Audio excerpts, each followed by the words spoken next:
Breaking news mga kabayan, carrier USS Abraham Lincoln ng Amerika pumwesto na sa China. Pangalawang breaking news, large fleet of Chinese ships nakita sa Pag-asa Island sa West Philippine Sea. Ano kaya ang plano ng China? Pangatlong breaking news, nuclear arsenal ng India nasa ilalim ng tubig. Bago tayo magumpisa, baka pwede pa like ng video na ito. Malaking bagay na to sa aming mga content creators. Maraming salamat po.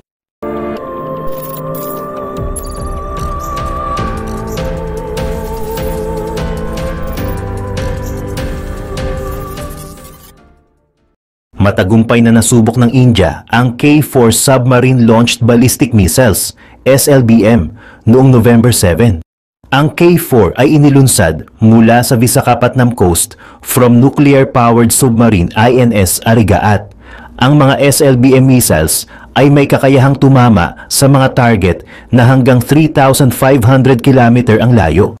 Ito ang unang paglo-launch ng K4 mula sa isang fully operational submarine.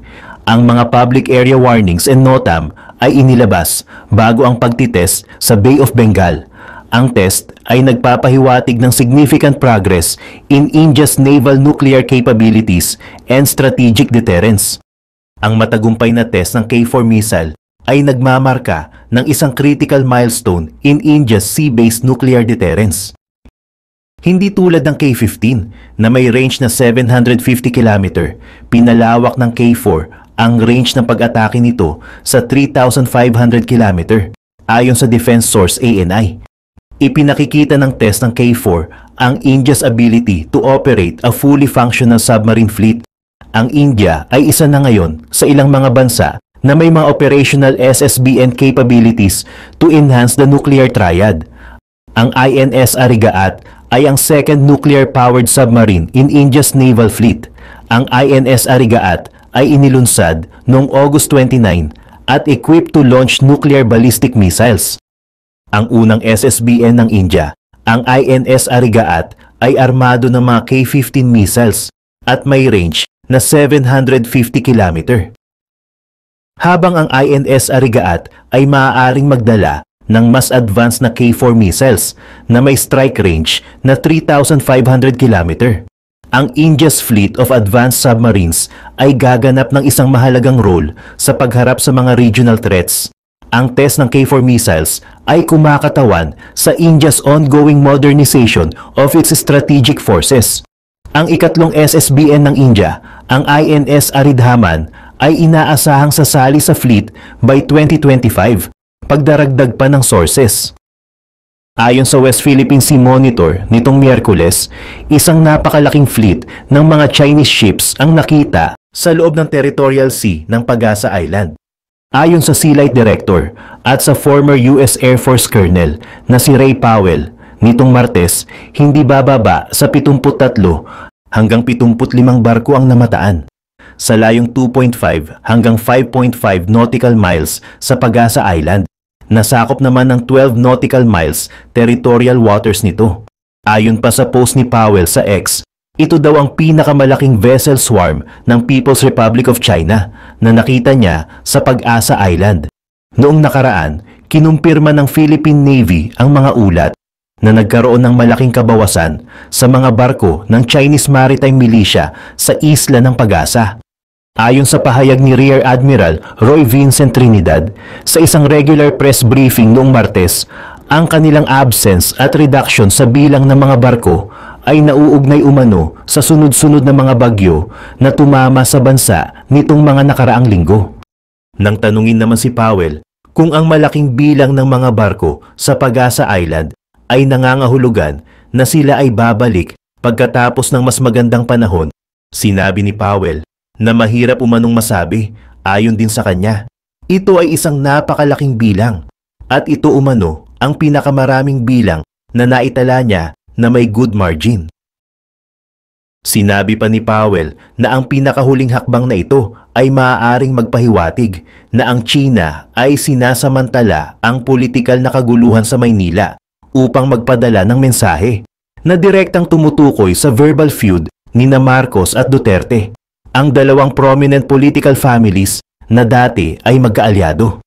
Samantala, Sa iba pang mga balita, ayon sa Royal Malaysian Navy, ang carrier na USS Abraham Lincoln ay umalis sa port ng Klang Cruise Terminal sa Malaysia noong Miyerkules. Ang carrier ay naglalayag ngayon sa Malacca Strait patungo sa South China Sea. Sa iba pang mga development, isang Russian Surface Action Group at isang Russian submarine ang muling bumalik sa South China Sea pagkatapos makumpleto ang mga pagbisita nito sa port ng Thailand at Malaysia, habang ang mga Japanese forces naman ay nakatrack ng ilang mga barko ng People's Liberation Army ng China na naglalayag malapit sa Japan. Ang Lincoln ay nag-dock noong Sabado para sa isang 4-day liberty call kasunod ng mga operasyon sa Central Command Area. Ang pagbisita ng carrier ay ang una mula nang arestuhin si Leonard Francis noong 2013 na dating nagmamay-ari ng cruise terminal. Paalis din sa cruise terminal noong Miyerkules ang Japan Maritime Self-Defense Force Destroyer na JS Samidare na dumaong noong Linggo kasunod ng mga drills sa RMN. Ang destroyer ay nasa isang homeward voyage pagkatapos makumpleto ang isang anti-piracy deployment sa Gulf of Aden. Ang Abraham Lincoln ay nasa South China Sea na ngayon matapos mag-link sa Singapore Strait kasama ang mga escort nito. Ang USS Pruance at USS Michael Murphy ay dumaong sa Phuket, Thailand, habang ang USS Frank E. Peterson Jr. ay nakadock sa Sembawang, Singapore, kasama ang tatlong mga destroyer na patapos na din sa kanilang pagbisita sa port noong Miyerkules, ayon sa isang US Navy release. Noong Martes, ayon sa 7th Fleet release, nagsagawa ang US Navy Poseidon Maritime Patrol Aircraft ng transit sa Taiwan Strait. Hindi sinabi sa release ang direksyon kung saan lumipad ang aircraft, ngunit ang Ministry of National Defense ng Taiwan sa isang post sa social media ay nagsabi na ang Poseidon ay lumipad mula timog hanggang hilaga sa kahabaan ng Taiwan Strait. Tinuligsa naman ng militar ng China ang nasabing transit, kasama ang tagapagsalita ng PLA Eastern Theater Command na si Colonel Cao Jun, at tinawag ang hakbang na ito bilang pangha-hype up ng US at isang provocative action. Samantala, isang Russian Navy Pacific Fleet Surface Action Group na binubuo ng 3 RSF corvette at isang fleet oiler ang patungo sa South China Sea pagkatapos makumpleto ang isang port visit sa Royal Thai Navy na sa Tahip Naval Base noong Lunes. Ayon sa opisyal na RTN video na naipost sa social media, nagsagawa ng drill ang mga barko ng Russia gamit ang RTN frigate na HTMS Bangpakong. Ang Surface Action Group ay nag-ooperate sa Southeast Asia ng isang training at engagement deployment. Samantala, sa iba pang anggulo ng mga balita, binalaan ng China ang Pilipinas na huwag tanggapin ang deployment ng isang missile system mula sa Estados Unidos at sinasabing maaaring magresulta ito sa mas mataas na panganib sa mga salungatan sa South China Sea. Naganap ang pahayag na ito nang sinabi ni Philippine Defense Secretary Gilberto Teodoro na ang Pilipinas ay pinag-iisipang bumili ng mid-range capability missile system mula sa Washington.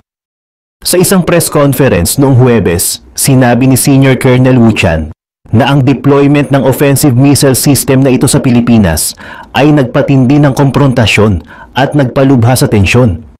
Ayon sa kanya, ilang ulit na umanong napatunayan ng kasaysayan at realidad na kung saan nakadeploy ang mga US weapon ay doon din ang may mataas na conflict na nagdudulot ng undeserved sufferings sa mga local people. Dinagdag pa niya na hinihimok nila ang Estados Unidos at Pilipinas na agad na i-withdraw ang nasabing missile system.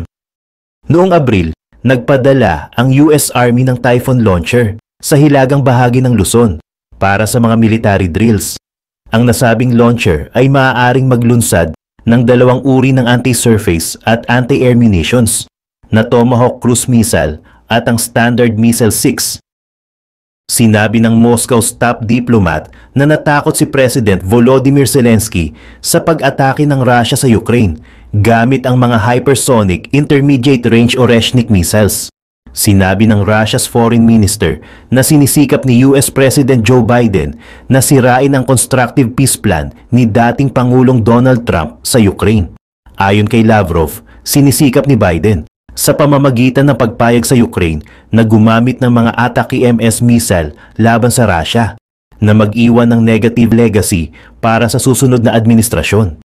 Karaniwan na umano ang ganitong behavior sa mga Democrats, sabi ni Lavrov sa isang press conference matapos ang isang joint meeting of the Russian and Belarusian Foreign Ministers Boards.